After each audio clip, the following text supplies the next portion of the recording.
Rob here. Now, in this video I'm going to talk a little bit about advertising and marketing. Specifically, I want to cover some of the theories that we haven't done before about advertising and marketing. There will be other videos subsequently which deal specifically with textually analysing Tide's Got What Women Want and giving you some social, cultural, historical background for it as well in another video. There are videos textually analysing Kiss the Vampire and talking about Hammer, and there will be some the same about Water Aid, Claudia Sings Sunshine and Rainy Day. So I'm going to cover a bit of basic theory that can apply to everything in this one. Now, what theories can we be looking at? Right. Representation theories.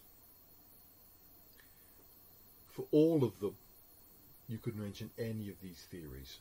These, of course, are the primary theories that you need to know. There are other ones I've given you for stretch and challenge, but these are the ones you have to use. Okay.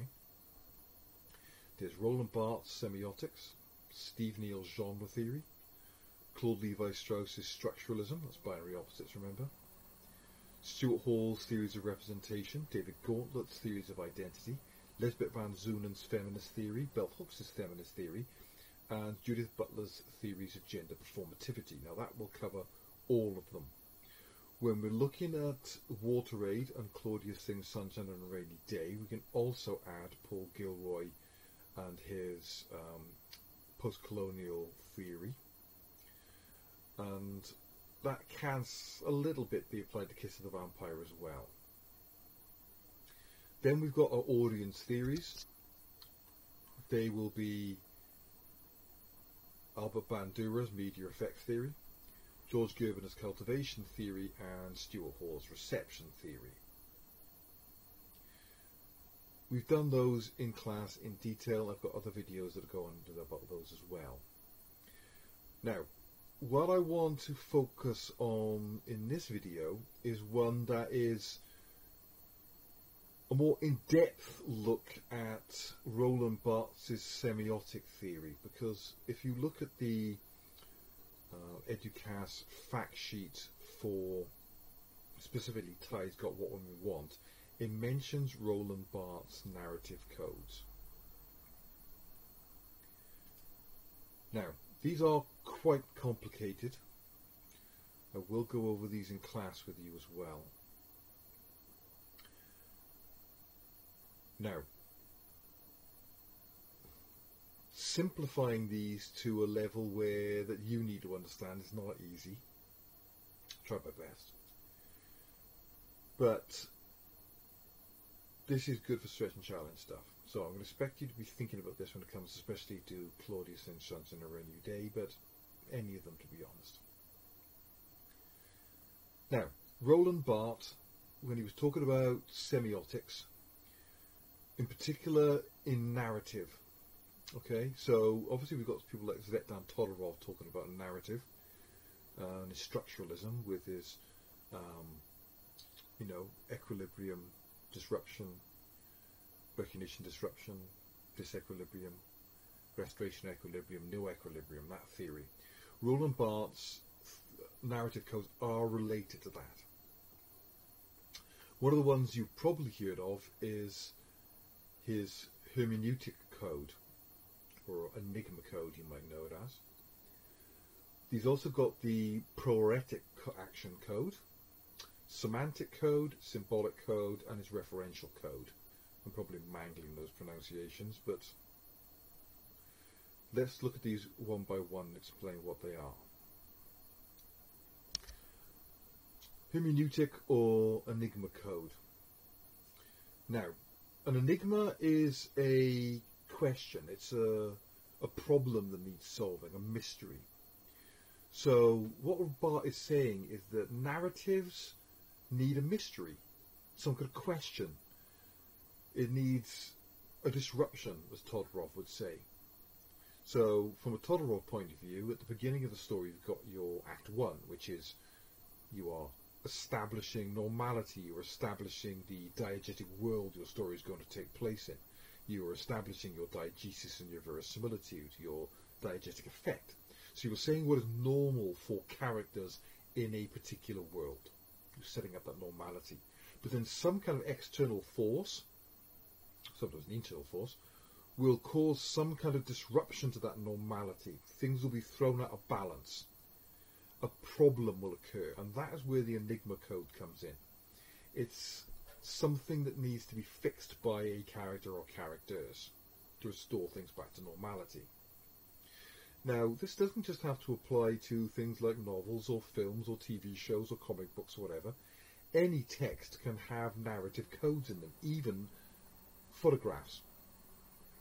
They may not be as obvious, but it doesn't mean to say they're not there.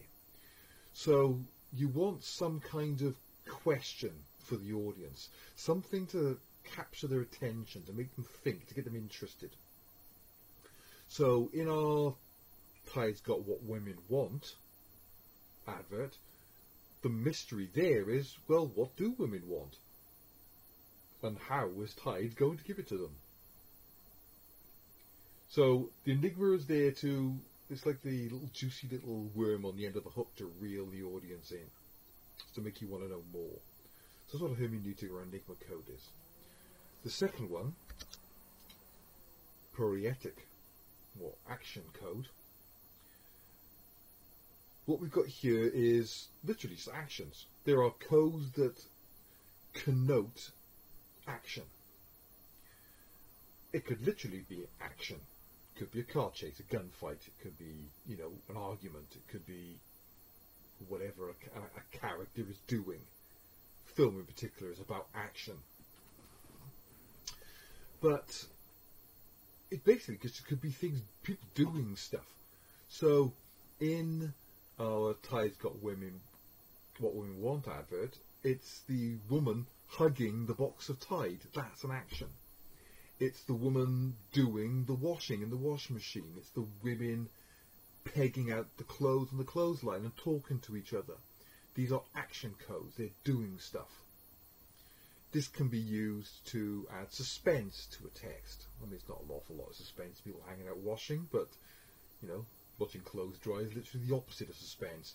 But, you know, it's still they're doing something. It creates a bit of, well, in inverted commas, drama. Makes it less boring. So, going hand in hand with the hermeneutic code, the Enigma code, you create suspense with an enigma. What do women want? And then in your action code, your poietic code, you then build tension or excitement or drama leading towards potentially answering or solving that enigma. So anything that connotes drama, for example, like exclamation marks, are inherently dramatic. It's like being shouted at, isn't it? Uppercase letters. It can be things like, you know, just movement. Semantic code. Obviously, remember, Bart is talking about what is denoted and what is connoted. The signs that are connoted, they're literally the things that we can see, will have meanings that are literal, and some that go beyond what is literal. So signs can have additional meanings that are beyond what is literal. So a heart symbol can literally symbolize a heart, but it can also semantically symbolize things like love. Okay? So the elements of the semantic code are called seams. And a seam, like a meme or a gene, right? A seam connotes other additional meaning beyond just its literal meaning.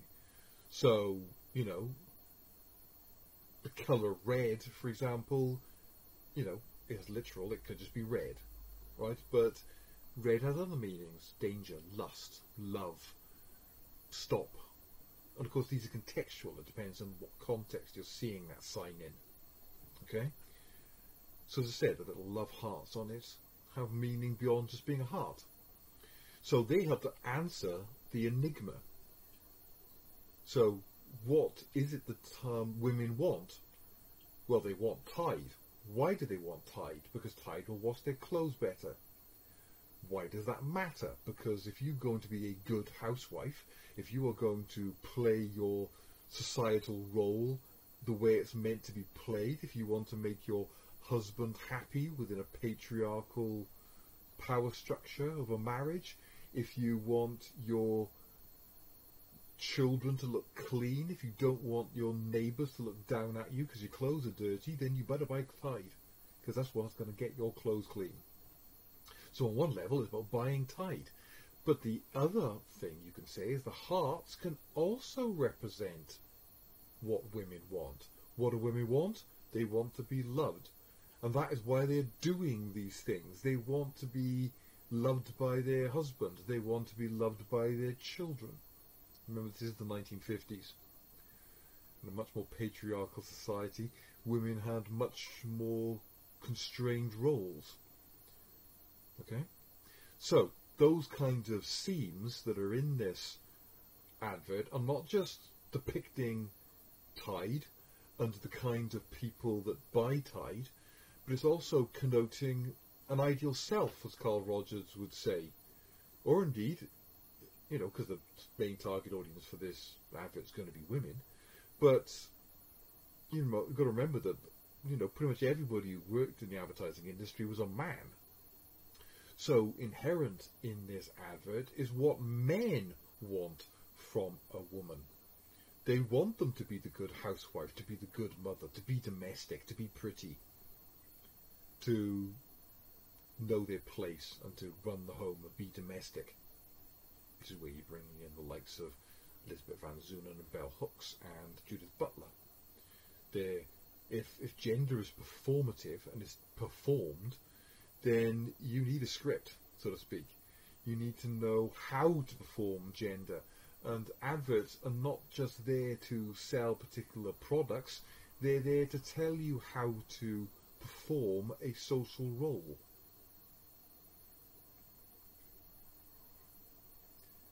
Now, Roland Barthes' theory is a bit confusing on this. Symbolic code and semantic code seem to be quite similar. It's quite difficult to tell one from the other, and referential codes, there's a lot of crossover. So, symbolic codes are about symbolism, particularly in terms of how they create contrast. So it's the greater meanings beyond what is just obvious, beyond the surface. And they can be used to create meaning, create tension, drama, character development. They often work through having what's called an antithesis for your thesis. So your thesis is what you're saying things should be like, and your antithesis is the opposite. So it's a binary opposite, of Claude Levi-Strauss would say.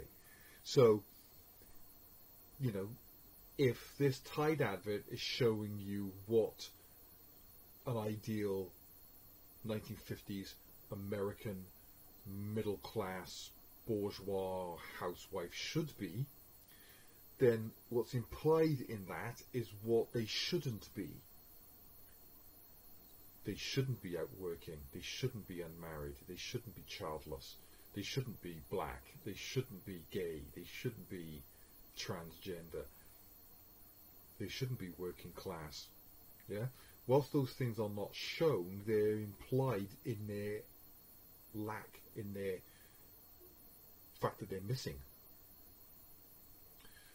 In order to create this tension, we have things like hyperbole and superlatives. We've got words like miracle, world's cleanest wash, exclamation mark, world's whitest wash, exclamation mark. Alright, this is your drama, remember? Tripling, you know, the fact you use triples, the rule of threes, by doing things in threes, it emphasizes it. So these are used to oppose the connoted superior cleaning of Tide to its competitors. It will tell you that nobody else is as good as Tide. Yeah, they don't name those people. It's just saying that all those other products aren't as good as us. That's the antithesis. The antithesis of Tide is all the other soap powders. It obviously worked because Procter & Gamble, who make Tide, rapidly overtook all their competitors and were the brand leader by the mid-1950s. They still make Tide. Tide's been around since the 20s, I think. 1927, I'm thinking. You've got to check that. And they're still making it. So it's clearly the number one name in washing powder. Finally, we've got the Referential Code. This refers to an external body of knowledge, so your wider socio-cultural knowledge beyond what's just being depicted in the text. So that could be scientific knowledge, historical knowledge, cultural knowledge, religious knowledge, whatever, right? So the audience, for example, are expected to know what hard water is. That's kind of a scientific term, isn't it? I mean, there's not a lot of big words in this product. It has a, as Basil Bernstein would say, a restricted code. There's not really any elaborate code language in it. But nonetheless, there are terms like hard water. Now, a housewife would know what that is because it makes a difference in your washing, right? You don't want lime scale in your washing machine, your tumble dryer, or your kettle, right? For us, we are not the intended target audience for this advert. We are not 1950s American housewives. Our understanding of this advert, then, is going to rely on our historical and cultural knowledge, which is what you're going to have to learn, isn't it? Okay, so you're not going to really understand this advert until you can put it into its context, its wider socio-historical cultural context. Even then, at the time, you need wider knowledge, like you're expected to know who Procter & Gamble are, you're expected to know who Good Housekeeping are. If you don't know those, then the advert's not going to be as effective. I mean, you probably know who Tide are already, if you're a housewife in the 1950s America. But they used the name Procter & Gamble in that advert because market research has shown that they were a respected and well-known company whose brands were seen in a good light. But it's also going to refer to, social-cultural mores, morality, the dominant ideologies. So, for example, this advert is not just promoting Tide, it's not just promoting Procter & Gamble, it's promoting the entire idea of gender identity and the patriarchy.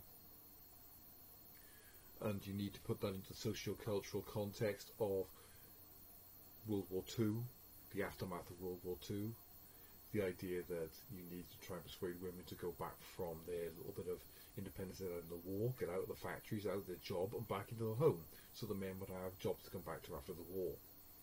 You expected the idea that there was, of course, a massive baby boom in late 40s, early 50s. You get millions of men coming back from active service who haven't seen their wives and girlfriends in years. You're going to get a lot of babies 9 months later.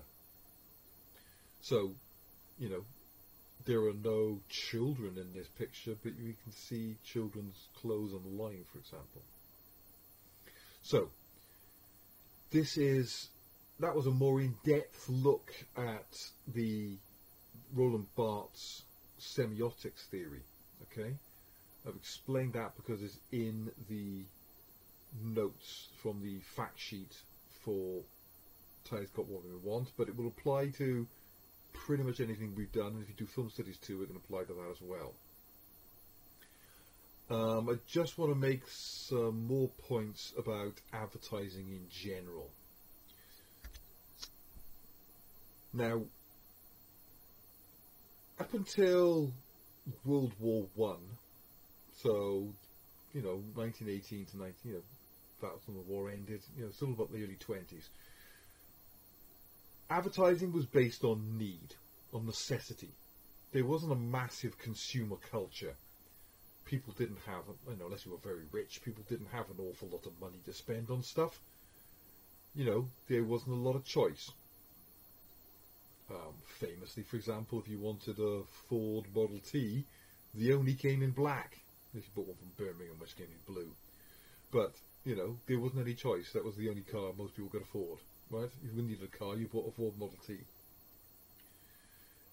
Now, things started to change after World War One. Advertising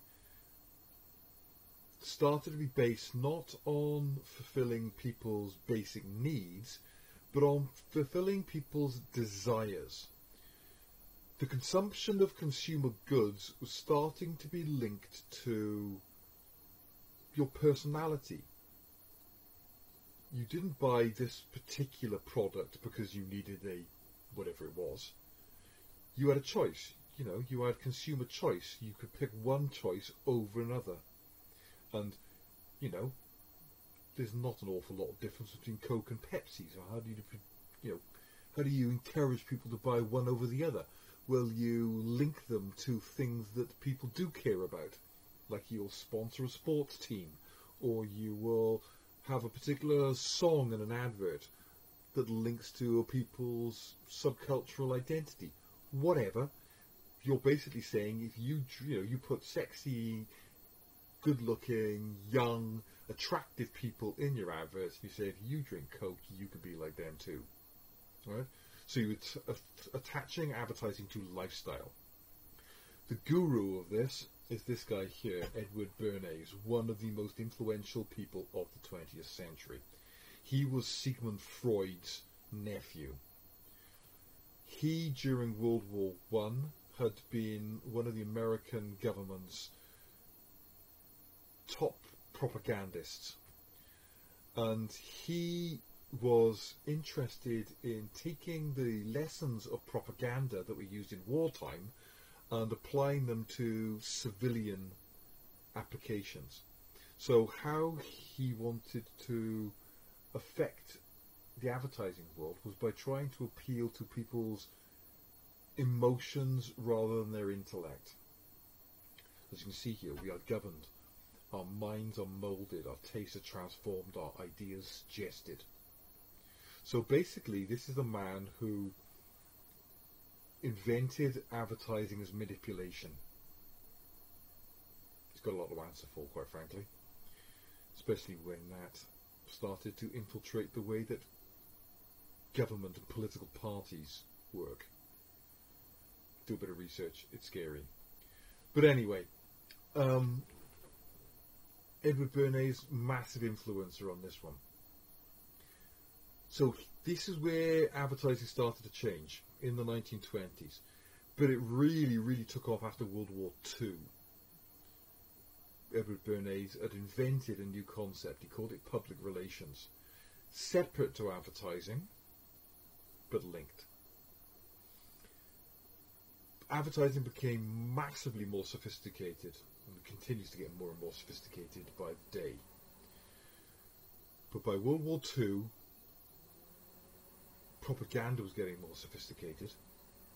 And if we look at, as I said, all these particularly Claudius in Sunshine on a Rainy Day and Ty's Got What We Want, they're not just adverts, they're also sophisticated pieces of propaganda that aren't just promoting a product, they're promoting ideologies and beliefs, and dominant ideologies and lifestyle choices. They're telling us how to behave, what to think. They're manipulating our morals and our ideologies. Okay? Anyway, when we're looking at Tide, we need a bit of product context. Now, the company that make Tide are Procter & Gamble. This is their logo from 1956, I think. Still one of the world's biggest petrochemical companies. Make a lot of different products, many of which you will find in your household. Now, in the 1950s, they were positioning Tide to become the dominant washing powder in the market. As it says here, Tide was specifically designed to use in heavy-duty washing machines. There were no washing machines before World War II, not in people's houses. In my other video, which I'll do on context for tide, I'll talk a lot about this, but America came out of World War II very wealthy. Unlike Europe, Britain was very poor. World War II would bankrupt us. America wasn't. America, we didn't pay off our World War II loans to America until a few years ago. America were able to redirect all those industries that were used in World War II for making bullets and guns and tanks and uniforms and canned foods and medical supplies and all the other things that were used for the war effort. They managed to turn them into making consumer goods. The same production lines that during World War II were making tanks were now making cars. That were making bombers were now making airliners. Okay? So, because you had America was a wealthy country, even working class people were earning good wages. Comparatively speaking, wages for working and middle class people in the 50s were massively higher than they are now. So people had money to spend. You could afford a very good standard of living even on the pay of a factory worker, let alone, an office worker. This would have been a middle class job in those days. People could afford these consumer goods like washing machines, the kind of thing that didn't become common in the UK until the late 70s, early 80s. Anyway, they quickly became this brand leader. They still are. Now, you need to know the name of the advertising company that did the advertising for all of these products. So you need to know it was Universal Pictures were doing the American distribution and therefore advertising for Kiss of the Vampire, which was made by Hammer. You need to know the names of the companies which did the advertising and promotion for Claudia Singh Shine on a Rainy Day.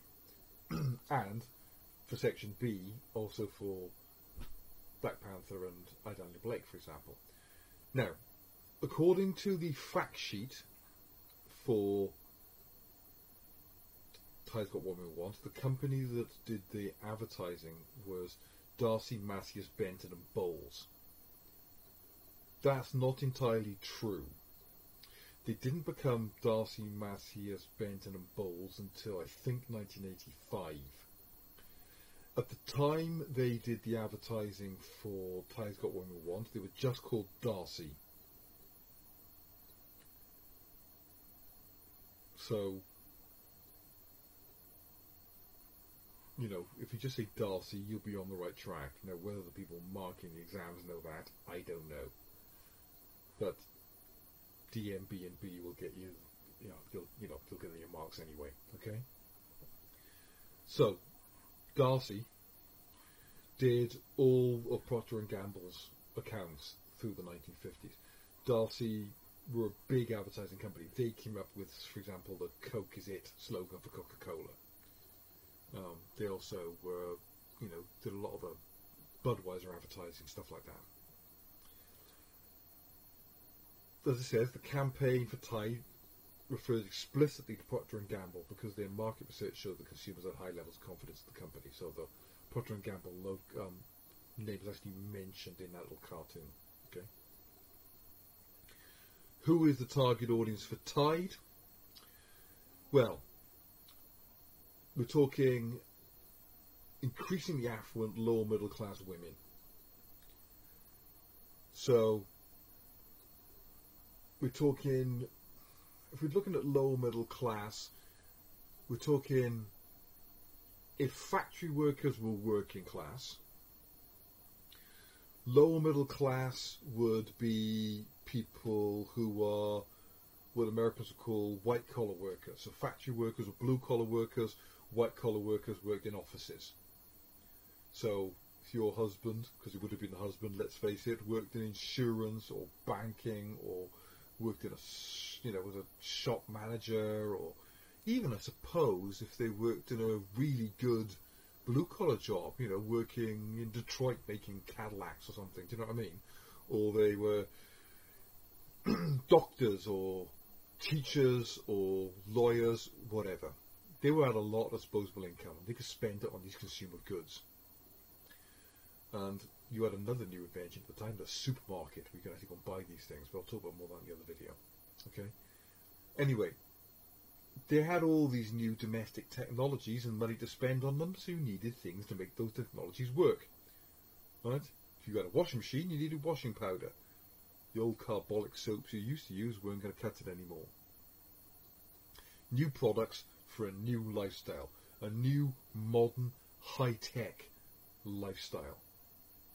The average standard of living of Americans after World War II was vastly superior to what it had been beforehand in the 1920s and 1930s. Think about the Great Depression, for example, and the deprivations of the war, where people just didn't have stuff because the war, right? People now had money and they had stuff to spend it on.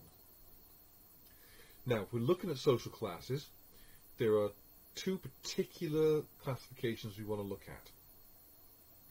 The first one is what's called the National Readership Survey, the NRS survey classifications.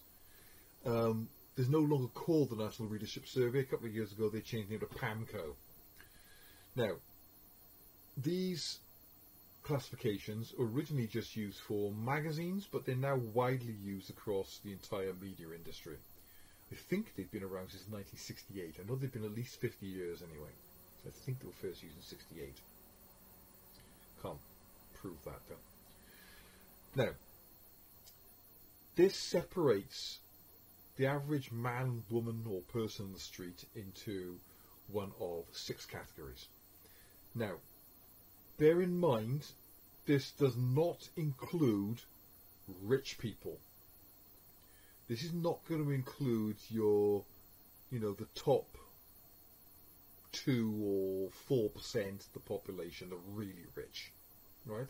This doesn't include what Marx would call the actual bourgeoisie, the owners. It's not the people who own the factories, own the companies, own the farms, or whatever. This is just workers, all right? So we're essentially looking at, the professional middle, lower middle classes, working classes, underclasses. So we're looking at essentially the petty bourgeoisie, lumpen proletariat, if you want to get all Marxist about it. Now, what this NRS social grade does is it categorizes people according to what job they've got. This has got nothing to do with how much money they earn, but what kind of job they've got. At the top, we've got Group A. These are higher managerial, administrative and professional categories. They represent, in this country at least, 4% of the population. Not the top 4%, just 4%. Right? As we can see here, we've got what? 20, 40, 64, 67, 75, 89, yeah. It's about 85% of the population in it, right? So it's not the really top end. So these are higher managerial, administrative professionals, people who work in offices, the managers, essentially, the people who run everything. Professionals, but that would also include things like architects, doctors, lawyers, things like that. B, intermediate managerial, administrative professional, your middle managers. If this was college, these would be your SLT, the senior leadership team. These would be like your, heads of faculty, right? So middle management, basically, but still professional. So think teachers, nurses,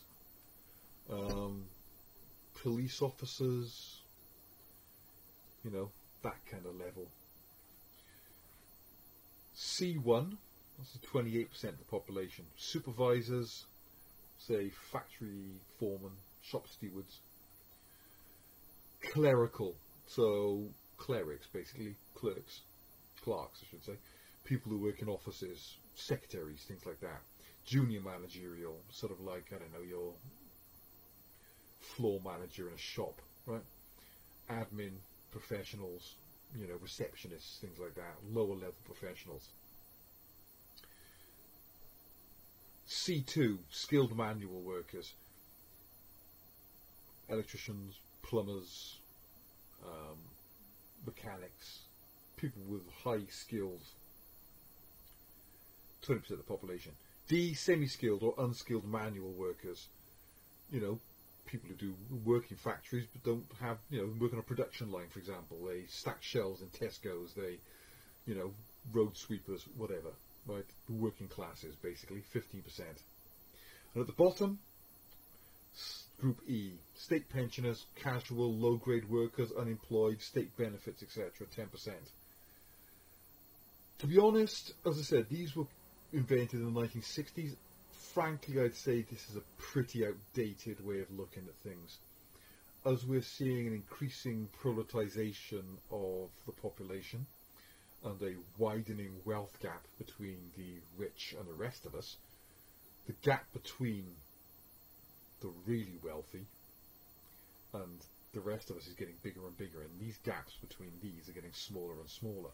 So, for example, things that used to be well-paid jobs that would have put you, you know, in a really good financial situation, like a teacher, for example, is now not well-paid at all. I mean, it's not like, you know, we're doing that badly, but not compared, you know, the gap between the people who own the company and the average wage of their typical worker has skyrocketed since the 50s. I think it's gone from, say, like the managing director of a company used to earn, but I think he was 10 times what their average worker earned, and now it's like 50 times. Also, these, you know, a skilled manual worker, like a plumber, could be earning more than these people. Semi-skilled and unskilled manual workers are going down. More and more you're getting low-grade workers.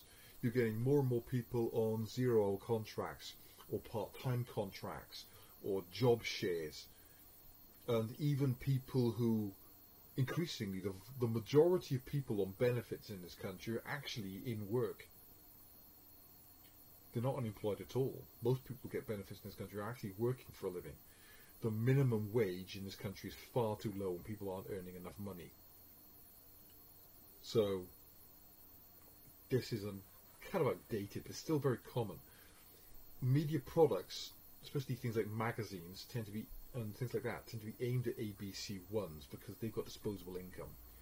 So, since a lot of media is dependent on advertising, you know, you've got to have money to buy the things that are being advertised. So, C2, D, and E, they tend to get advertised things that you know, need. You know, C2, D, and E, these are the kind of people who shop in, like, you know, Aldi. You know, C1 probably in Morrison's and Sainsbury's, and A, well, they shop in Waitrose. If that's got an analogy for you. And but there is, as I said, it's not about how much money you earn, but this does give you some idea. So, you know, if you're earning somewhere in the region of, say, £38,000 a year, that puts you in A. If you're earning something like £29,000 a year, you're in B. If you're earning £20,000 a year, you're in C. C1, C2, this is sort of like minimum wage territory there, right? D and E, you know, just about £15,000 a year, less than, well, that's about £3,000 or £4,000 a year if you're in E. Okay, so they're rough guidelines that don't actually relate to the different categories. Probably a more modern kind of way to categorize people is called Psychometrics. This was something that was pioneered by a marketing agency called Young and Rubicon Group, and they split people into their lifestyles. Psycho means psychology, isn't it? Okay, metrics is measurements. This is measuring people by their psychology, not what job they do. Right? Now, who is the target audience for Tide? Right? Now, it could be one of two groups. On the right, we've got the mainstreamer. They make up 40% of the population. They like tried and tested brands at a value for money. They like to think they're part of a larger group of like-minded people and are less likely to take risks. They seek security. So they're going to be the primary target audience for a product like Tide. Tide's got what this woman wants. He keeps telling you, oh, it's better than the competitors. Right? In the 21st century, so in 2021, the people who are buying Tide are probably mainstreamers. But let's face it, with your A, B, C1, C2, you're going to need washing powder, right? You're going to need to do your clothes. Now, if you're in D and E, you might not be able to afford a washing machine. You might have to go to a laundrette. If you have got a washing machine, you might be buying, I don't know, Aldi or something's own brand, right? You might not be able to afford it. We'll get onto that later. But this was the 1950s, remember. This kind of consumer lifestyle was new. It was something that was just coming in. So the people who were buying Tide in that time might also be aspirers. Aspirers want status brands that show their place in society. They're happy to invest in luxury goods. They'll often use credit. They consider themselves stylish and on trend, and may be persuaded by celebrity endorsements. They seek status. These people are obsessed with brands. It could be a big brand. It could be Louis Vuitton. It could be Rolex. It could be Mercedes. Right? Whatever. Right? Apple. Well, I suppose it would be the classic right now, wouldn't it? You know, you'd want the Apple Watch. He'd have the latest iPhone 12. He'd have... I was going to date quickly. He's going to need, you know, all that kind of stuff, right? People in the 1950s might have aspired to be that perfect housewife with the washing machine and the perfect kitchen and the perfect house. Things were different in those days. They weren't as brand obsessed. That was something that was only just starting to come in. What are the other ones we could look at? Explorers and reformers. Explorers like to discover new things and are attracted to new or innovative brands, products and experiences. They seek discovery. They're hipsters, let's face it. But they want the newest, latest thing. They want cutting edge. The latest iPhone again, I suppose, in that respect. But they want stuff that's innovative. They want stuff, they're the early adopters. They're the ones who will buy the brand new technology as soon as it comes out. They're the ones who've got the most avant-garde, cutting-edge fashion. Right? Need to be young. Reformers. Reformers are defined by self-esteem and self-improvement. They're not influenced or impressed by status. They're not materialistic, unlike these people, unlike aspirers. They're socially aware people. They're inclined to invest in brands and products that are good for them and good for the environment. They seek enlightenment. These are the target audience for water aid. Look a bit miserable though, don't they? Now, last ones, the resigned. The resigned are predominant older people. They've built up their attitudes over time and believe in institutions and traditions that come to trust and believe and they can invest in safely. They seek to survive. E. State benefits, for example. They're old people. They're set in their ways. They don't like change. They don't like anything new. More and more we're seeing this chap here, the struggler. Struggler has a live for the day attitude. It doesn't think about the future. Can't afford to live for the future. Got no money. May not have a job. They may see themselves as victims with their only physical skills helping them society. They seek escape. They're probably not very well educated. They're probably, you know, unemployed, or they've got low status jobs. They may be on state benefits. They're working hand to mouth. They can't afford luxuries. If they have, they're buying them on credit. They may be relying on payday loans. They do the lottery. They look for escapism. So they might have a big TV that they got on, you know, credit, paying massive amounts of interest for. But when you're living in some sink estate and you've got no money and you've got no job, the television is there to give you escape, to give you a respite from the misery of your everyday lives. It also acts as, well, Karl Marx famously said religion was the opiate of the masses, the opiate of the people. It was there to keep people controlled and weak and stupid. If he was around today, he'd say the same about television, about the media. You know, don't worry about revolting against this government that's got your interests in mind. What's Love Island? Finally, Group A, the succeeder. These are of high social status. They're in control of their lives with nothing to prove. They believe they deserve the best and decide upon the best brands and products for themselves based on reliability. They seek control. Again, highly educated, successful, comfortably well off, nice job, nice house, nice car, nice clothes, nice watch, nice shoes, lots of holidays. You know, they, you know, if they need Tide, it's for their housekeeper, not for them. They don't do their own washing.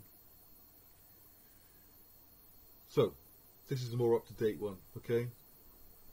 This gives you the better idea who the target audience is. Obviously, none of these apply to Kiss of the Vampire, do they? Possibly the Explorer.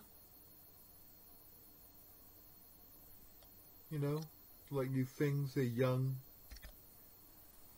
Still quite mainstream though, entertainment-wise. Depends how you look at it. Now, last thing I want to look at is genre tropes. We can apply generic conventions, generic characteristics, generic tropes. So, a bit of Steve Neal, we can apply this to these adverts because they are part of a concerted advertising campaign. This Tide advert, just like the Kiss of the Vampire advert, just like the Claudia Sings Sunshine on a Rainy Day advert, don't exist in isolation. Right? They will have generic conventions that are typical of that product, so of washing powder in general, but specific to that particular house style, that brand identity of this particular product.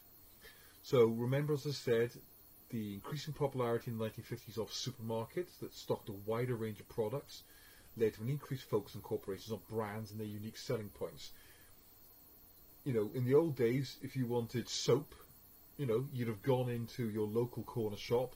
They'd have had one kind of soap. You just bought soap, right? Nowadays, you go to a supermarket, there'll be 20, 30 different kinds of soap. How do you differentiate one from the other? Branding, right? You want to make it stand out. You want to say, what kind of soap do you have in your house? What kind of soap identifies you? Are you an imperial leather kind of person that suggests that you like tradition, you like things that are long established and been around for years, there's a little bit old-fashioned? Or do you buy Dove, which is creamy and meant to suggest a sense of luxury and opulence, even though it's cheap, right? Or are you just buying, you know, Morrison's own brand, which has got soap written on it, right? Branding, right? Going to make your product stand out on the shelf against your competitors. Well, look at this. This, not all of them, but this is just a selection of adverts from the 1950s Darcy Tide campaign. This is the one we're studying, but look, they're all the same. They've all got women, different women. If you want to talk about, you know, their idea of diversity was a brunette, a blonde, and a redhead. No people of colour in this. Remember, this is the 1950s. This was when America was still segregated. Very, very, very racist. Okay? All middle class women of indeterminate age, but I would say anywhere from early 20s to mid-30s, so no younger than, let's say, 19. Remember, people got married a lot younger in those days. No older than, I'd say, 30, maybe 35 maximum. But all of these adverts have got common generic characteristics. They are all got red text on them. They all use the same script fonts. They've all got the same layout with this tagline at the top, followed by a headline. They've all got a little cartoon of the woman doing some washing and then pointing at a sign. They've all got love hearts on them. They've all got another little bit at the bottom which tells you, it's got the same text on it. Tide gets clothes cleaner than any other washing product you can buy. That's the tagline on all of them. Little cartoon, different things like remember, exclamation mark. It's a fact, exclamation mark. Really says who? Get Tide today, exclamation mark. They've all got women staring at the box and hugging it with a massive, great big toothy super smiles on their face. Love hearts coming out of it, look, they've been drawn on there. They've all got little cartoons showing women chatting while they hang out the washing with the speech bubbles. They've all got the same thing on there where it talks about, in some way or another, hard water.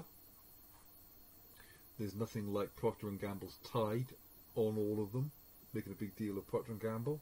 They've all got only Tide does all three on them, with a little bit of copy on there explaining why Tide is better than competitors.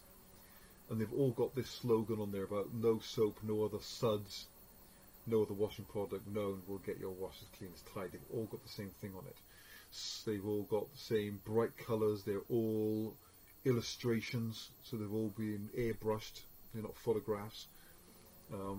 Airbrushing was a technique that was used to create very realistic paintings by basically spraying ink onto the page with a kind of like a air pressure pen. Whereas these bits look a more cartoony. So, common iconography across all of them. Clearly part of a consistent campaign. Right, so you can talk about generic tropes. Alright?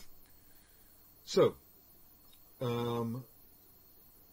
we will, in another video, I will textually analyze this advert in detail. And then in class, we will do an essay in which you compare this advert to another one. Right, that's it for this video. If you've got any other questions, you know where to find me, and I'll talk to you in the next one.